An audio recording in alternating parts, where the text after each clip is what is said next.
क्या आप भारत के सबसे लोकप्रिय मुस्लिम राजनेता का नाम जानते हैं? टाइम्स ऑफ इंडिया के सर्वे के मुताबिक असदुद्दीन ओवैसी भारत के सबसे लोकप्रिय मुस्लिम राजनेता हैं। पिछले साल उन्हें दुनिया के 500 सबसे प्रभावशाली मुसलमानों की लिस्ट में शामिल होने का खिताब दिया जा चुका है।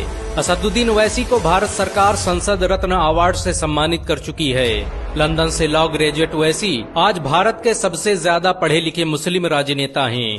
हैदराबाद में जन्मे ओवैसी के आज कई हॉस्पिटल और मेडिकल सेंटर चलते हैं, जिनमें लोगों का मुफ्त इलाज किया जाता है।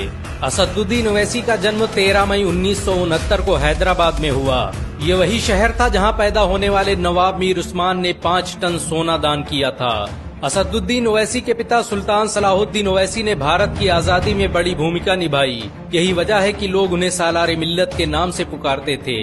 बहुत कम लोग जानते हैं कि असदुद्दीन ओवैसी के ट्रस्ट सालार मिल्लत के तहत 12 कॉलेज, 9 स्कूल और 2 हॉस्पिटल चलते हैं। उनके जरिए बनाया गया ओवैसी स्कूल ऑफ एक्सीलेंस और दक्कन मेडिकल कॉलेज हैदराबाद का बेहतरीन कॉलेज है। उनके पॉलिटेक्निक कॉलेज, इंजीनियरिंग कॉलेज और कॉलेज ऑफ फार्मेसी में हजारों लोग शिक्षा हासिल करते हैं। असदुद्दीन ओवैसी ट्रस्ट हैदराबाद में पुलिस ट्रेनिंग कैंप भी चलाता है, जिसमें गरीब बच्चे आसानी से पुलिस की ट्रेनिंग ले सकते हैं। इस ट्रस्ट के जरिए लोगों के पढ़ने के लिए फ्री ट्यूशन की व्यवस्था की गई है।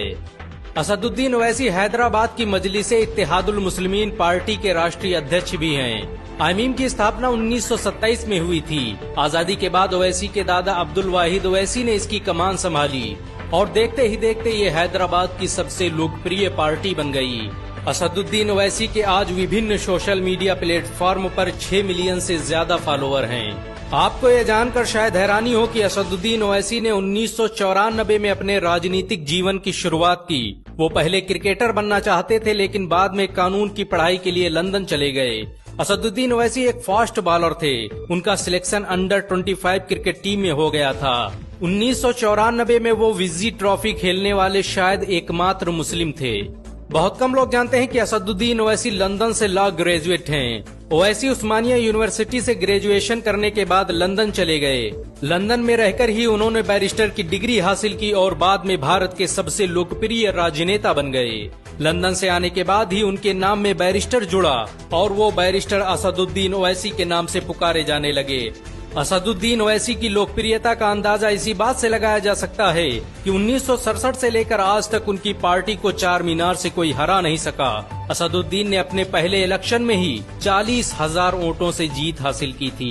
असदुद्दीन ओवैसी के नेतृत्व में ही चुनाव आयोग ने 2014 में आईमीम को राज्य पार्टी का दर्जा दिया। उन्हीं के नेतृत्व में आईमीम को अन्य राज्यों में जीत हासिल हुई। असदुद्दीन ओवैसी का हैदराबाद की राजनीति में सिक्का चलता है। उनके कारण ही तेलंगाना में हर मस्जिद के इमाम को आज हर महीने 5,000 रुपए तनख्वाह दी जाती है। इस स्कीम का फायदा तेलंगाना के 9,000 से ज्यादा इमाम उठा रहे हैं। असदुद्दीन ओवैसी द्वारा बनवाए गए ओवैसी हॉस्पिटल में 2500 बेड और आसरा हॉस्पिटल में 1500 बेड की सुविधा उपलब्ध है। ओवैसी के कुछ अस्पतालों में 20 रुपए से कम कीमत पर 3 महीने तक मुफ्त इलाज किया जा सकता है। असदुद्दीन द्वारा बनवाए गए ओवैसी हॉस्पिटल को 2015 में एशिया के सबसे क्लीन और हाइजीन अस्पताल का अवार्ड दिया जा चुका है। इस हॉस्पिटल में काम करने वाले लोगों की संख्या 1000 के करीब है।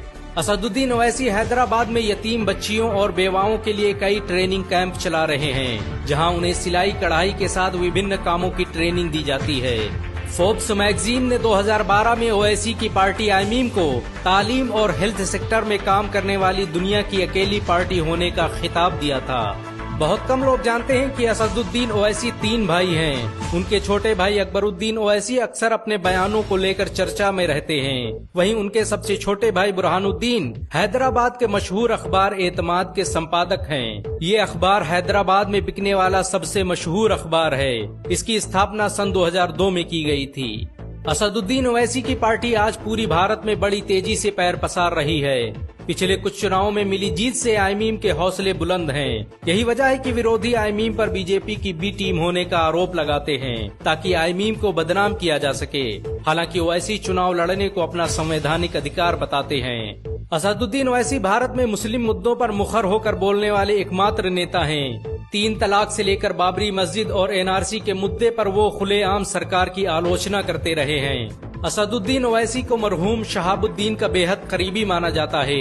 सरकारी आंकड़े के मुताबिक असदुद्दीन ओवैसी के पास 13 करोड़ से अधिक की संपत्ति है।